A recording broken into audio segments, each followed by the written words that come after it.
इसमें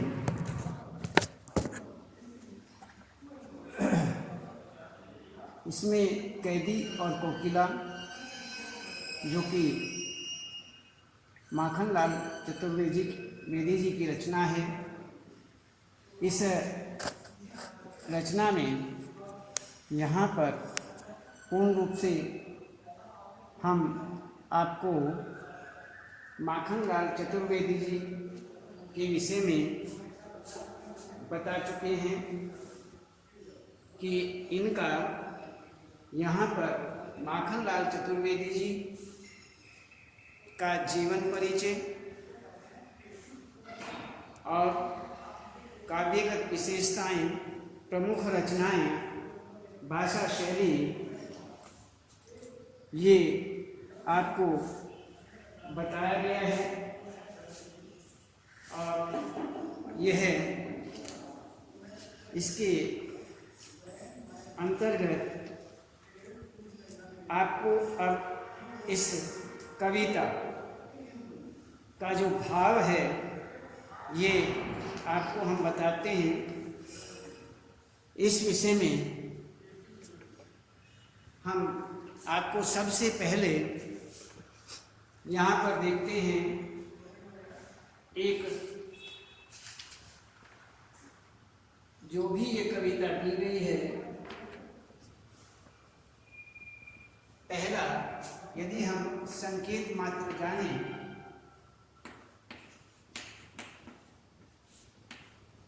संकेत में क्या गाती हो।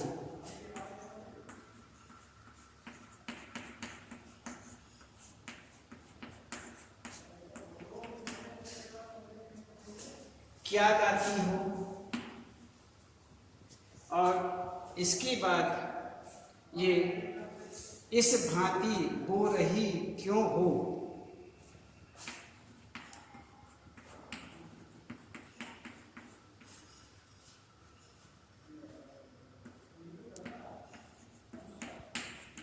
इस भांति बो रही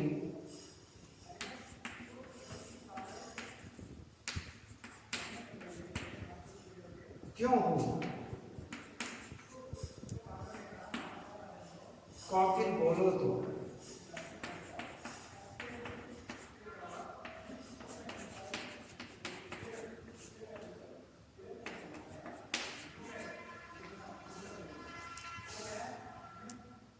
कोकिल बोलो तो।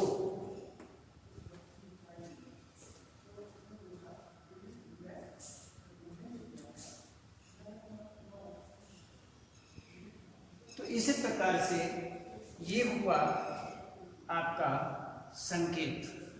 संकेत एक। तो इस प्रकार से यदि हम दूसरे संकेत की बात करें तो दूसरा संकेत इसमें आता है कि काली तू रजनी भी काली। तू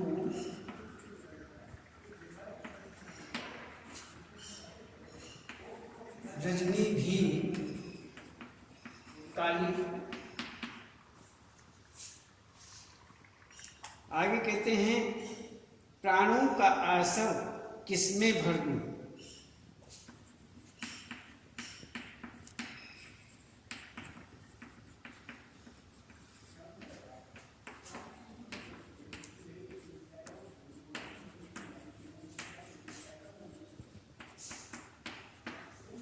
प्राणों का आसव किसमें भर दूं। कोकिल बोलो तो। कोकिल बोलो तो इसी प्रकार से यहाँ पर ये आता है। तो दो संकेतों के आधार पर ही यहाँ पर आपको हम बताते हैं। और इसमें पहले संकेत का जो आधार है उस विषय में आपको बता रहे हैं क्या गाती हो, क्यों रह जाती हो, कोकिल बोलो तो। क्या गाती हो, संदेशा किसका है, कोकिल बोलो तो। ऊंची काली दीवारों के घेरे में डाकू डाकू डाकू कहते हैं कि डाकू चोरों बंटवारों के डेरे में जीने को देते नहीं पेट भर खाना, मरने भी देते नहीं तड़फ रह जाना। जीवन पर अब दिन रात कड़ा पहरा है, शासन है या तम का प्रभाव गहरा है। हिम कर निराश कर चला रात भी काली, इस समय कालीमा मई जगी क्यों आली। क्यों हुक पड़ी वेदना बोझ वाली सी, कोकिल बोलो तो। क्या लूटा मृदुल वैभव की रखवाली सी, कोकिल बोलो तो। क्या हुई बावली अर्धरात्रि को चीखी, कोकिल बोलो तो। किस दावानल की ज्वालाएं हैं दिखी, कोकिल बोलो तो। क्या देख न सकती जंजीरों का गहना, हथकड़ियां क्यों यह ब्रिटिश राज का गहना। कोल्हू का चर्रक चूं जीवन की तान, गिट्टी पर अंगुलियों ने लिखे गान। हूँ मोट खींचता लगा पेट पर जुआ, खाली करता हूँ ब्रिटिश अकड़ का कुआं। दिन में करुणा क्यों जगे रुलाने वाली, इसलिए रात में गजब ढा रही आली। इस शांत समय में अंधकार को बेद रो रही क्यों हो, कोकिल बोलो तो। चुपचाप मधुर विद्रोह बीज इस भांति बो रही क्यों हो, कोकिल बोलो तो। इस प्रकार से यहाँ पर ये बताया गया है। यह काव्यांश, ये जो संकेत दिया गया है, इस काव्यांश, यह काव्यांश हमारी पाठ्य पुस्तक काव्य पुस्तक पाठ्य पुस्तक जो है स्थित भाग 1 के कैदी और कोकिला नामक कविता शीर्षक से लिया गया है। ये पद्यांश जो है ये इससे लिया गया है और इसके कवि माखनलाल चतुर्वेदी जी हैं। और इसमें ये हुआ हमारा संकेत जो हमने बताया, ये हुआ संदर्भ। और फिर इसका प्रसंग देखते हैं कि प्रस्तुत पंक्तियों में कवि आधी रात को कोयल के कूकने पर आश्चर्य व्यक्त करता है, क्योंकि उसे महसूस होता है कि आधी रात को कोयल का कूकना कभी भी सामान्य परिस्थिति में संभव नहीं है। इसमें तत्कालीन भारत की राजनीतिक एवं सामाजिक स्थितियों की चर्चा भी की गई है। इसी प्रकार से यहाँ पर ये प्रसंग लिया जाता है। इस प्रसंग के अंतर्गत ये हमने आपको बताया।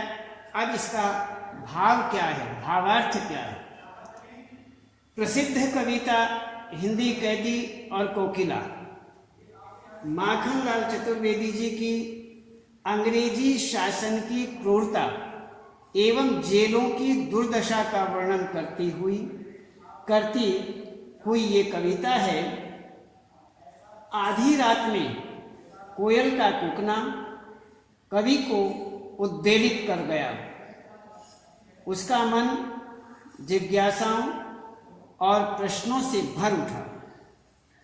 उसे जेल के दुर्दांत वातावरण का स्मरण हो आया, जहां वह चोरों, डाकुओं और बटवारों के संग भूखा रहने को विवश था। ऐसे में कवि कोयल से पूछता है, कारावास की ऊंची ऊंची दीवारों में मैं यहाँ बंदी जीवन व्यतीत कर रहा हूँ। यहाँ पेट भर खाना नहीं मिलता। व्यक्ति न सो सकता है न मर सकता है। केवल तड़फना ही उसके जीवन की नियति बन गई है। जीवन पर शासन का नियंत्रण है। तो इसमें जैसे क्या गाती हो, क्यों रह रह जाती हो, कोकिल बोलो तो क्या लाती हो। संदेशा किसका है कोकिल बोलो तो। ऊंची काली दीवारों के घेरे में डाकू चोरों बटवारों के डेरे में जीने को देते नहीं पेट भर खाना, मरने भी देते नहीं तड़फ रह जाना। जीवन पर जब दिन रात कड़ा पहरा है, शासन है या तम का प्रभाव गहरा है। हिम कर निराश कर चला रात भी काली, इस समय काली माँ मई जगी क्यों आली। तो इस प्रकार से केवल तड़फना ही उसके जीवन की नियति बन गई है। जीवन पर शासन का नियंत्रण है।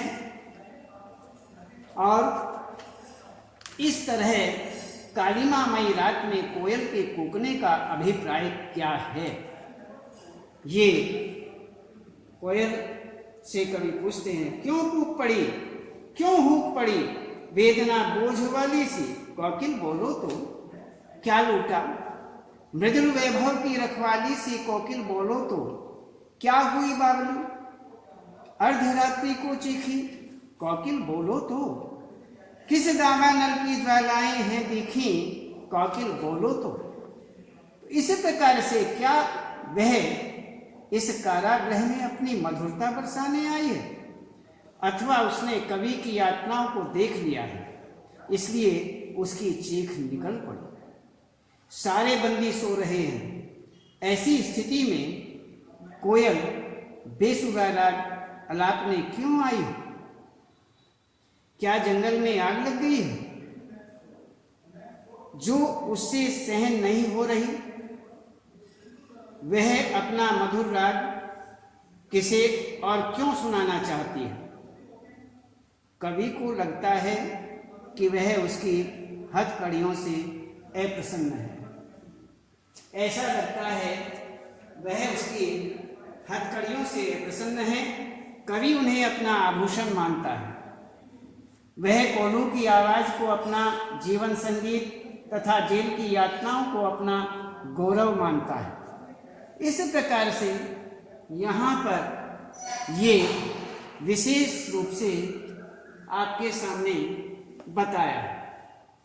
तो इस प्रकार से यहाँ यही कहते हैं, क्या देख न सकती जंजीरों का गहना, हथकड़ियाँ क्यों, यह ब्रिटिश राज का गहना, कोल्हू का चररख चूं, जीवन की तान, गिट्टी पर उंगलियों ने लिखे गान, हूँ मौत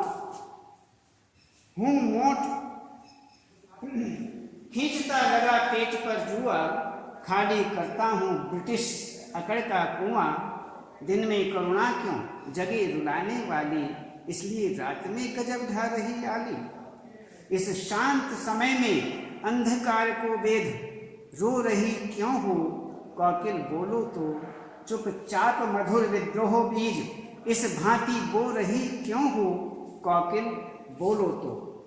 ये हमारा यहाँ तक का एक भावार्थ हुआ, जो हमारा पहला संकेत। तो इसमें शिल्प सौंदर्य के विषय में आपको बताते हैं कि यहाँ पर साहित्यिक खड़ी बोली का प्रयोग किया गया है। खड़ी बोली का प्रयोग है, सरल, प्रवाहपूर्ण और चित्रात्मक भाषा का प्रयोग है। चंद्रमा और कोयल के साथ कवि ने मानवीय संबंध स्थापित किया। रह रहे में पुनरुक्ति प्रकाश अलंकार है। स्वर मैत्री का सुंदर प्रयोग, तुकांतता के कारण कविता का प्रभावशाली चित्रण हुआ है। प्रश्न शैली का मार्मिक प्रयोग है। वेदना बोझ वाली सी तथा मृदुल वैभव की रखवाली सी में कोयल के लिए प्रयुक्त दोनों उपमान सार्थक और सटीक माने जाते हैं। अकड़ का कुआं और विद्रोह बीज में रूपक अलंकार माना जाता है, रूपक अलंकार है। इसी प्रकार से भाव के विषय में यदि हम विचार करें, भाव सौंदर्य, तो जेल की कठिनाइयों का अत्यंत सजीव, कारुणिक और यथार्थ चित्रण किया गया है। कारावास के नारकीय जीवन को देख करके, नरक रूपी जीवन को देखकर कोयल का करुणा से भर जाने का चित्रण मार्मिक प्रभाव डालता है। ब्रिटिश सरकार द्वारा भारतीयों पर किए गए अत्याचारों का प्रभावशाली वर्णन किया गया है। क्रांतिकारियों द्वारा झेली गई अमानवीय यातनाओं का सजीव चित्रण है। भारतवासियों में देशभक्ति की भावना को उत्पन्न करने में यहाँ पर सक्षम, ये जो पंक्तियाँ हैं पूर्ण रूप से सक्षम मानी जाती हैं। तो ये हुआ शिल्प सौंदर्य और भाव सौंदर्य, तो दोनों इसमें दिए गए हैं। तो आगे कहते हैं, अगला संकेत है, काली तू रजनी भी काली। काली तू रजनी भी काली, शासन की करनी भी काली। काली लहर कल्पना काली, मेरी काल कोठरी काली। टोपी काली कमली काली, मेरी लोहू श्रृंखला काली। पहरे की हुंकृति की ब्याली, तिस पर है गाली ए आली। इस काले संकट सागर पर मरने की मद माती। कोकिल बोलो तो अपने चमकीले गीतों को, क्यों कर हो तैराती। कोकिल बोलो तो तुझे मिली हरियाली डाली, मुझे नसीब कोठरी काली। तेरा तेरा नभ भर में संचार, मेरा 10 फुट का संसार।